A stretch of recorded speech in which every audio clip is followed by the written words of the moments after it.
Quem come carne vermelha será rejeitado por Jesus?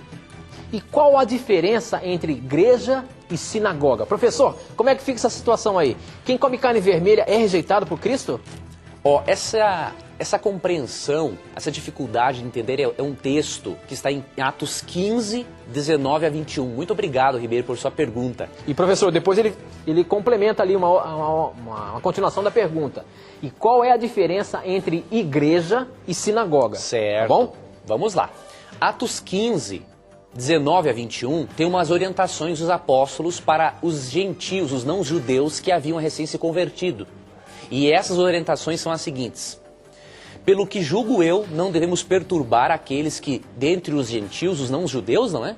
Se converteram a Deus.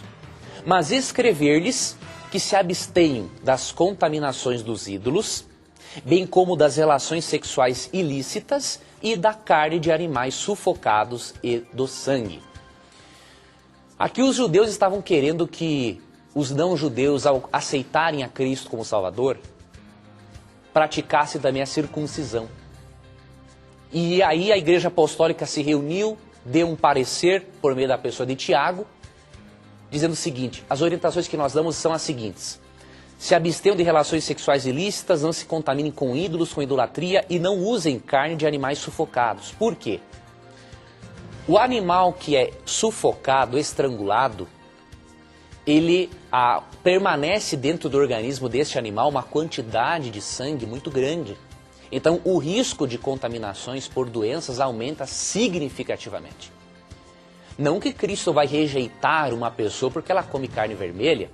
Agora, se a pessoa comer carne vermelha, o ideal é que seja de um animal que não seja somente sufocado, mas que seja também, como diz no Rio Grande do Sul, carneado. Ou seja, que se tire o sangue do animal para depois comer a carne.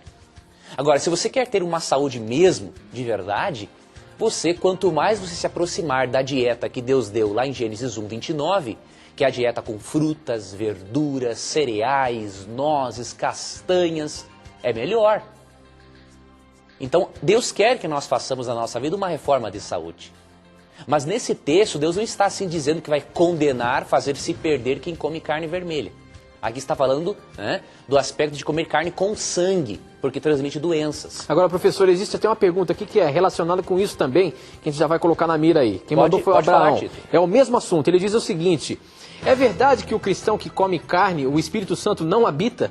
Então é mais ou menos esse assunto que você está falando, né? E ele fala assim, ó, que isso está mais ou menos envolvido de acordo com Isaías 66:3. O Espírito Santo não habita.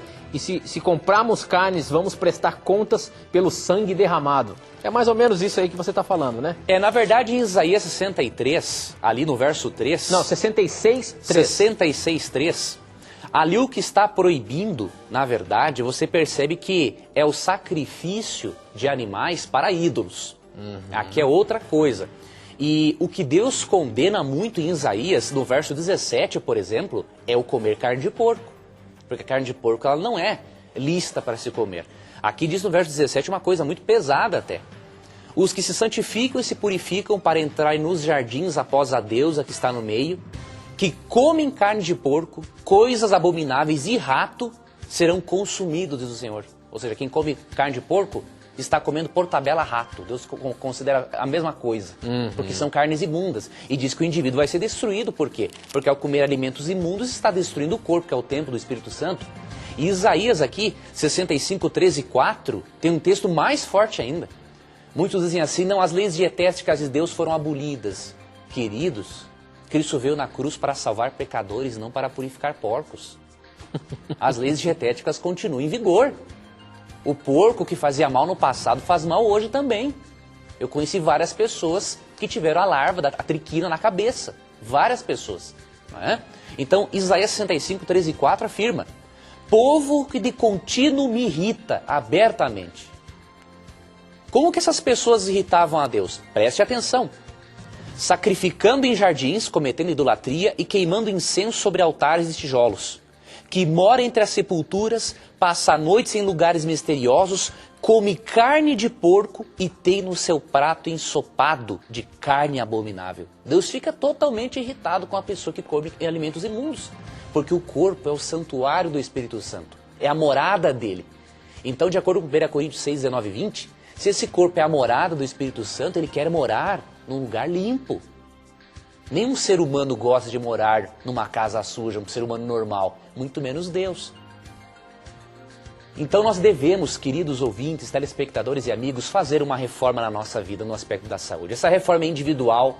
Ninguém, Tito, deve olhar para o prato dos outros e acusar os outros de forma alguma. Comece deixando as carnes imundas, depois vai deixando as carnes vermelhas. Quando você ver, você consegue deixar na carne branca e por aí vai. Mas essa reforma de saúde que ajuda-nos a ter um corpo saudável e uma mente saudável para recebermos as mensagens de Deus, essa reforma é individual e nós não podemos olhar para o prato dos outros, acusando-os, mas devemos ensinar porque Deus ordena isso.